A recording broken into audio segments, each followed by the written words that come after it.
আসসালামু আলাইকুম রহমতুল্লাহ। ভিউয়ার্স, আজকে আমার মুরগির খামারের মধ্যে ঢুকলাম। আসলে আমাকে পিরাপিরি করা হচ্ছিল যে আমি নাকি মুরগি কবুতরের খোঁজ নেই না। তো আজকে ঢুকলাম, ঢুকে ওদের একটু খাবার দাবার দিলাম, তারপরে আলহামদুলিল্লাহ একটা ডিম পেয়ে গেলাম। খুব ভালো লাগলো। তারপরে কবুতর এক পেয়ার আছে আমাদের। তো ওরা আবার এখানে আবার এক জোড়া ডিম পেড়েছে, দুইটা। তো এই ডিমটা দেখতে গেলাম, ওদেরকে আবার আমি রাতে যেন ঠান্ডা না লাগে তো দুইটা ছালা দিয়ে ঢেকে দেই। তো যেই ডিম দেখতে গেলাম, তো আমাকে আমার সাথে অনেক ফাইট করতেছে, পাখা দিয়ে অনেক আঘাত করে, ঠোঁট দিয়ে আঘাত করে। তো একটু ভালোই লাগলো। আর ডিমটা আপনারা দেখতে পারবেন কি না পুরোপুরি, তো হয়তো বা একটু বুঝতে পারবেন যে সাদা। দুইটা ডিম আমি দেখি, দুইটা ডিম পেরেছে। তো ওকে উপরতে উঠাইনি, উঠাইলে একটু প্রবলেম হতে পারে, ডিমটা ভেঙে যেতে পারে। তো যাক, আপনারা দেখুন যে এক জোড়া কবুতর আছে এখানে। এটা জীবনের প্রথম আমরা কবুতর পালতেছি, আর প্রথম এই এক জোড়া ডিম পেরেছে। তো এটা বাচ্চা হওয়া পর্যন্ত আপনাদের বিভিন্ন সময় দেখাবো ইনশাল্লাহ।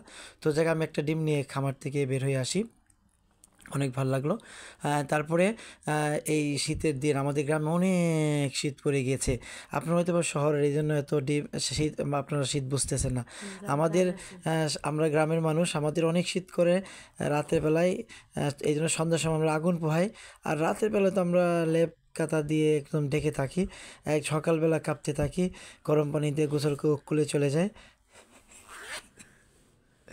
তো এখন দেখুন যে আমি কিভাবে এরকম একটা বড় সড়ো আগুন করে এরকম আগুন পোহাচ্ছি। তো এটা আনন্দ অনেক অন্যরকম। তো এই যে পায়ে তাপ দিচ্ছি, তারপরে হাতে তা দিচ্ছি, সেই রকম লাগে আসলে এটা। আসলে এটা একেবারে আমরা অনেক ছোটো সময়ে করেছি, একেবারে আমাদের অনেক যে একদম রুরাল এক গ্রামের মধ্যে, গ্রামে আমরা করেছি এটা। তো এখন আবার এই গ্রামের মধ্যে করতেছি। তো আসলে অনেক ভালো লাগতেছে, ছোটো সময়ের অনেক কথাগুলো মনে পড়ছে। একটা সুন্দর একটা মুহূর্ত, সময় শীতের সকাল বিকাল কাটানোর। তো আমরা মাঝে মধ্যেই করি, আমরা আমাদের শৈশবকে স্মরণ করি। আসলে এই সুযোগটা সবার হয় না। তো যেহেতু আল্লাহ তালা আমাদের এই সুযোগটা দিয়েছেন শৈশবকে স্মরণ করার, এই জন্য আল্লাহ শুক্রিয়া, আলহামদুলিল্লাহ, আমাদের অনেক ভালো লাগে। তো যাক, আগুন পোহাইতে পোহাইতে তারপরে একদম ঘরে চলে আসি। তো ঘরে মামুনি ব্ল্যাক কফি তৈরি করেছে, তো কফির জন্য ডাকতেছিল।